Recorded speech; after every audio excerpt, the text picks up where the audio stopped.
Hello guys, আমি আসলাম বাপ্পি বাপ্পি। এই দেখো বাপ্পির এরকম নাজারাটা আপনারা দেখেন।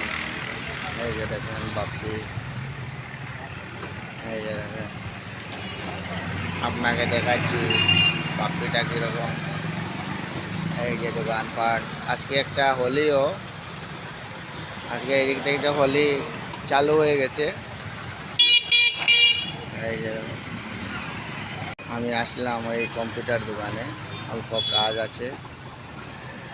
এটা মার্কেট এইগুলি, এই যে আপনারা দেখেন। আমি এখানে দাঁড়িয়ে আছি, আমি দেখছি কম্পিউটার দোকানটা খুলছে। সার্ভে ডাউন আছে, সার্ভে ডাউনের জন্য আমার কাজটা হয় না, সেজন্য দাঁড়িয়ে আছি। এটা পুলিশ পয়েন্ট চকি হয়, গাড়িগুলি আসছে,